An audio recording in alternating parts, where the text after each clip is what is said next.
దరువు ఎల్లన్నకి, దరువు అంజన్నకి, వారి బృందానికి నేను హృదయపూర్వక శుభాకాంక్షలు తెలియజేస్తూ, మిత్రులారా, తెలంగాణ తొలి దశ పోరాటం, మలి దశ పోరాటం అన్నీ అయిపోయినాయి. కానీ గ్రామాలలో ఈ దేశం మూలవాసులైనటువంటి అచ్చం జాతులకు ఏం పరిస్థితి ఉందో ఒక చిన్న పాటలో చెప్పి నేను ముగిస్తాను. మిత్రులారా, మా ధర్మంజన్న ఎక్కడైతే పుట్టిండో అది మా చిన్నత్త వాళ్ళ ఇల్లు.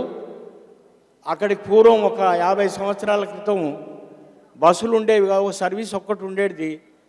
ఆ సర్వీస్లో మన గజ్వేల్కి వెళ్ళిపోతే అది రాయపల్లి వరకే. అందులో నేను ఒక బ్యాగు చిన్న, అందులో 2 చెడ్డీ, ఒక అంగి పెట్టుకొని మా మామేమ్మడు వచ్చినాను. ఆడికెళ్ళి నడుచుకుంటూ పోతూ ఉంటే మా చిన్నత్తమ్మల ఊరికి పక్కనే 1 కిలోమీటర్న్నర ఉంటుంది.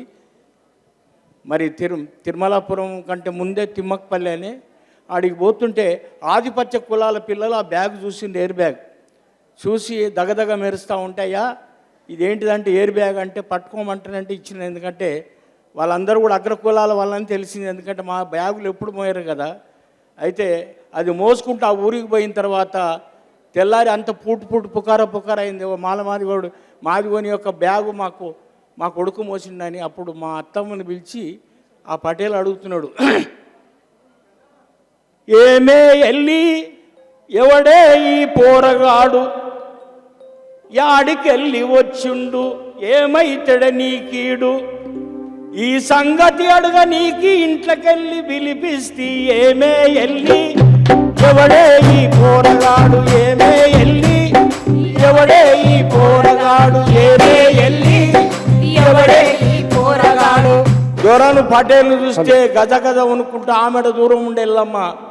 మా అత్త భయపడుతూ, అయ్యా దూరామా అన్న కొడుకు పట్నపోడు, అయ్యా దూరామా అన్న కొడుకు అయ్యా దూరామా అన్న కొడుకు పట్టపోడు, అయ్యా దూరామా అన్న కొడుకు పట్టపోడు. బతుకమ్మ పండుగీడ బాగా అవుతుందని, పండుగీడ బాగా బతుకమ్మ పండుగీడ బాగా అవుతుందని, బతుకమ్మ పండుగీడ బాగా అవుతుందని.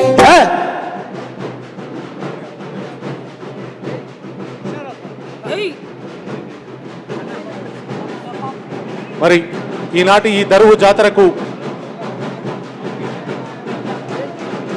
25 వసంతాల దరువు జాతరకు తెలంగాణ మరి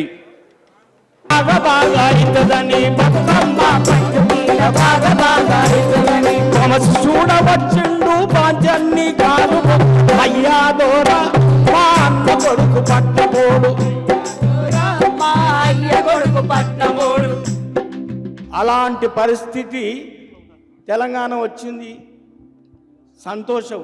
కానీ ఎస్సీ ఎస్టీ బీసీలకు ఉన్నటువంటి పరిస్థితి ఏముందనే గురించి ఈ సభ ఆలోచించాలి, ఇక్కడ కూర్చున్నాం ఆలోచించాలి. ఒక మహానుభావుడు అంటున్నాడు, ఈ ఎస్సీలకు ఎస్టీలకు హాస్టల్లో పెళ్లి కొడుకులాగా పంపుతురట.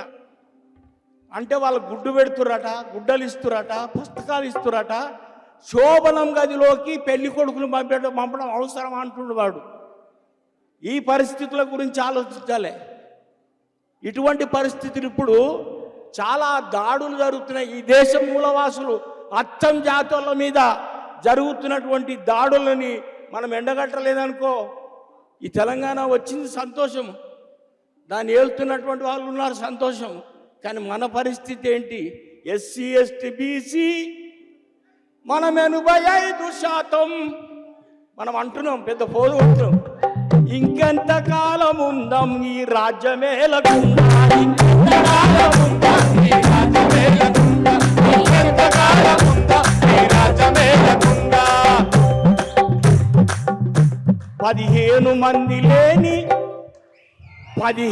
మంది లేని దోపిడీ అగ్రకులము, దేశాన్ని దోస్త ఉంటే చూస్తే ఎట్లా ఊరుకుంటా, దేశాన్ని దోస్త ఉంటే చూస్తే ఎట్లా ఊరుకుంటా, దేశాన్ని దోస్త ఉంటే చూస్తే ఎట్లా ఊరుకుంటా. కూసుండి మేస్త ఉంటే కాస్త ఎట్లా ఊరుకుందాం, కూసుండి మేస్త ఉంటే ఎట్లా ఊరుకుంటాం. అంటే అలా అంటున్నారే, ఏం బిక్కుంటారా మీరు? ఏం దిక్కుంటారు, పాటలు పాడతారు, మమ్మల్ని అదే వేదిక మీదకి తీసుకొస్తారు, మాకు రాజ్యం ఇస్తారు. మీరు ఇంకెంతకంటే ఏం చేస్తారు రా భయ్? ఏం బిక్కుంటారు రో, హే ఏం బిక్కుంటారు లో, మిమ్ముల మేం నరికేస్తాం. ఏం బిక్కుంటారు రో, మిమ్ముల మేం చంపేస్తాం. మిమ్ముల మేం నరికేస్తాం. ఎక్కువల్లం గొప్పల్లం, ఈ దేశానిక పాలకులం, 100కి 15 కాటికి మేము పంపేటోళ్ళం. ఏంటి మిమ్ముల మేం నరికేస్తాం.